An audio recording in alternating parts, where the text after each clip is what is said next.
Hi students, my name is Miss Stapleton. I coordinate PSHE here at the high school and I also teach psychology. I'm going to be sharing with you some top tips for your virtual learning. Enjoy! What I'm going to share with you during this video is just some practical things that you might want to consider during this period of online learning. The goal being for us to establish a positive, happy, healthy mindset. Okay, so establish a routine. Now, the human brain thrives on routine. Psychologists have basically found that having a regular routine is one of the best ways to establish a positive, healthy mental mindset. So why a routine? Well, in short, it makes your life easier because it helps your brain establish mental habits. Now, our brains work best when we can easily predict what is supposed to happen. So in this way, when we build a habit, we are allowing our brain to do less work because it's helped make our lives more predictable.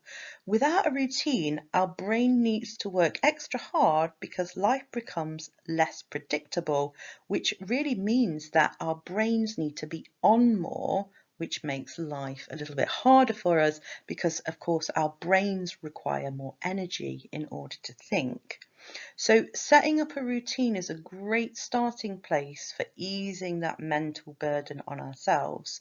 And routines, they don't need to be complex. It might simply include, this is the time I'm going to wake up.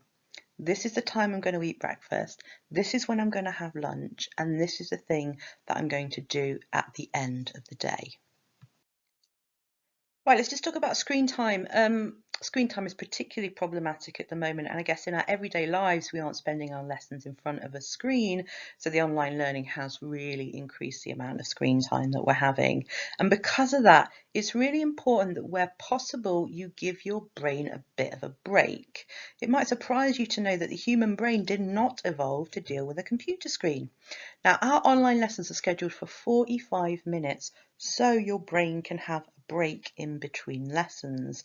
The problem is, though, what it's likely that most of us are doing during this little break is going from one screen to another, whether it be then to our phones or the TV. Now, if you want to give your brain the break that it deserves, you actually need to give it a break. Maybe take a moment to sit. That's without your phone or any kind of other distraction, or maybe like pop outside, get some fresh air, or talk to another human being. Now, if you give your brain a break, it will give it the time it needs to manage all of your screen input in a healthier way, and you'll find that it will then increase the level of focus that you have, versus if you have constant screen time, it's really, really going to put a lot of strain on your brain. Let's talk about human contact then. I was talking to one of my students the other day about what they'd learned from the last period of lockdown that they might want to do differently. And one of them spoke about how they really didn't converse with anybody face to face much. And I totally get that. You know, you're spending all of these intense periods online, talking, having these lessons. So the last thing you feel like you want to do is talk more. The thing to realize is the contact that you're having with people online isn't like the contact that you have in real life. The conversations online are very different and mostly perhaps concerned with the work that you're doing. So I really, really encourage you just to try and check in every day with an actual real life human being. And even if that's just to share maybe your kind of thoughts on the day, say hi, how are you? You know, the thing is, human beings, you know, we're social animals, and if we lack human interaction, we can very quickly start to feel lonely and isolated. So do try and check in with someone. Okay, next thing we're going to talk about is being a pal. I think it's fair to say that the experience of online learning and lockdown in general is going to affect us all differently. So it's hard at times to know what our friends might need. Maybe if you haven't heard from some of your friends in a while, maybe just drop them a text and kind of check in with how they are. Sometimes when we feel a little low, it's really easy to cut ourselves off from people, but having a friend reach out can actually be really comforting for us. And the same goes for other people in our lives. Some people, might have had a tough day, so simply a smile from you can really make the world of difference. And also think about this too, if you're kind of out and about and maybe part of your daily exercise routine. It doesn't say much to say a friendly hello to somebody when they pass, and it really might make the world of difference to them. And also for you, it's going to make you feel really positive as well. So very much a win-win situation.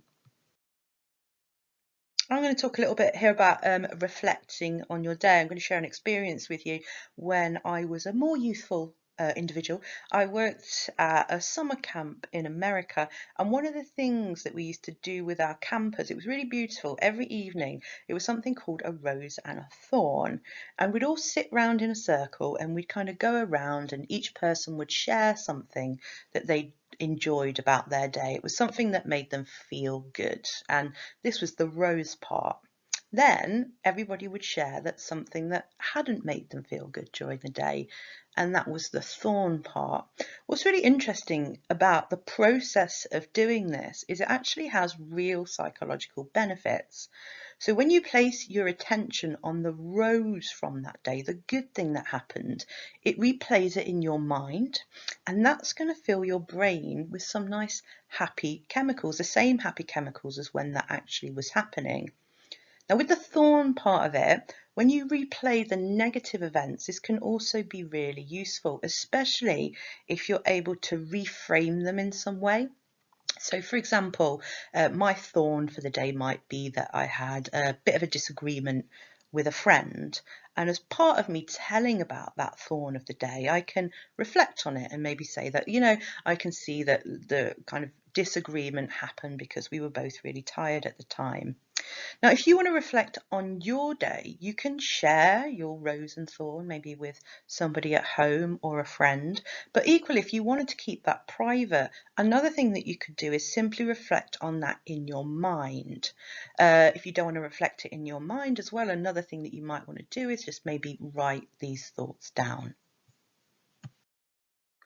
Just want to talk a little bit about feeling overwhelmed, because feelings of being overwhelmed are very, very normal, especially given the situation that we find ourselves in at the moment. And nobody's going to judge you for feeling like maybe this is all a bit much at the moment. Often when we feel overwhelmed, I think it's really easy for us to stick our head in the sand and, hope these feelings will just go away. And, sometimes that can work. But I think an easier and quicker option is to basically share how you're feeling. So if you feel your emotions are a bit heavy at the moment, then maybe reach out to somebody at home or your tutor. And just trust me when I say that we all know what it feels like to be overwhelmed and are willing to offer you any support that you might need at this time. Okay, let's talk about sleep. Now, you might have seen the sleep video that I did as part of Love Your Body Week that talks about how amazing sleep is. And I know that it's the case for some of you that you might have noticed that your sleep is, well, it's a little bit off at the moment. Now, it's really important psychologically to try and maintain a good sleep routine. So here's just a few tips that might help you with that. First thing, and probably the most important thing, is to reduce your screen time. And I suggest you doing this literally no screens an hour before you go to bed. The reason is the light from our phones tricks our brain into thinking that it's light outside, and this actually interferes with the production of sleep-inducing hormones. So it's really a good idea if you can not be looking at your phone right before bed, because you're going to find that it's near on impossible to switch off. Another thing that can really affect sleep is dehydration. So make sure that you've drank plenty of water throughout the day, and don't just drink loads before you go to bed, because you're going to find yourself waking up in the night to run for the toilet. Another thing about sleep and maintaining that is to establish a routine. It's really important that our sleep schedule is part of our daily routine, and also it's fairly consistent over the days. So do try and set yourself a time that you will go to sleep and wake up as part of that daily routine, and eventually your brain will get the message that it's time to rest. Right, I am not exaggerating about this next thing, yoga, when I say it's literally changed my life. I could do a whole video about the benefits of yoga for your mental and physical health, but obviously we're short on time here, so I'm just going to talk about a few things. First thing I'm going to say about yoga is it helps to release tension in your body. It's really amazing how many of our emotions we actually store in our body, and you'll notice this if you find yourself in a situation where maybe you're feeling a bit stressed. You'll notice the position of your body changes, that your muscles feel tense and your body feels quite sluggish. Now, yoga is a great way to increase the flow of energy around your body. Yoga is also great for your brain. That's right, yoga actually helps with brain functions like, for example, concentration. You'll know that if you've ever held down a downward facing dog for a while, you're going to need a bit of mental willpower to help get through the pose. And this is a mental muscle that we really could all do with working on. Another thing that's really important that you might not be aware of is yoga actually helps with your sleep. So personally, I'm quite a big fan of doing some yoga before bed because it helps release the tension in my body and also slow down the thinking that's happening in the brain. And at the end of a session, I feel quite relaxed and spacey, which for me is a really nice way to end the day. Now, if you want to try some yoga, you can do so for free. There's a series on YouTube called 30 Days of Yoga with Adriene, and it is the best thing ever. So the great thing is it's literally labelled day 1, 2, 3, 4, all the way up till 30. So she takes you through the yoga. She builds it up really, really gradually. She starts with some kind of simpler moves. And the thing is with yoga, you don't need the biggest amount of space. You don't need a mat, even if you haven't got access to a mat at the moment. But have a go at the 30-day series with Adriene. I'm going to challenge you all to try and complete it during lockdown and let me know how you get on with it. Okay, finally, I just want to talk briefly about meditation. So meditation, I think it's fair to say, can be a little bit misunderstood in terms of what meditation actually involves. You don't need to be wearing all white. You don't need to have a candle if you don't want to. You don't need to be sat cross-legged in order to meditate. The goal of meditation is simply to slow down your mind and all of those kind of thoughts that are racing around your mind. And you probably found during this period of lockdown and kind of virtual learning that those thoughts in your mind are increased in terms of the frequency that you're having them, just because there's so much going on in your lives at the moment. So if you can foster in a practice of meditation, even if it's just for a few minutes a day, it's just going to allow your mind the time to slow itself down a little bit, which is basically going to have the knock-on effect of making you feel very, very relaxed, hopefully. Now, what I will say about meditation is that meditation is a practice. That's to say, don't go into meditation thinking that the end goal is I'm going to reach nirvana and have some kind of spiritual awakening, because the point of meditation is just to exercise that concentration in our minds, that slowing down in our minds. Now, in order to kind of start into meditation, I think the easiest way in is to go to a website called Headspace. So I've just put a screenshot of Headspace there on the screen so you can see what it looks like with the address, which is www.headspace.com, and you can try Headspace for free. Headspace is really, really good because it's a set of guided meditations. So a guided meditation is basically where you sit, you close your eyes and you listen to a set of instructions. And this is often a much easier way into meditation than just a silent meditation that you might want to do later. So do sign up for Headspace. Like I said, it's entirely free. Try and plan it into your day, and you'll probably see that in just a couple of weeks, you'll notice quite a difference to what's happening in your mind. Right, I just want to say thanks for taking the time to listen to this video, assuming that you've got to the end.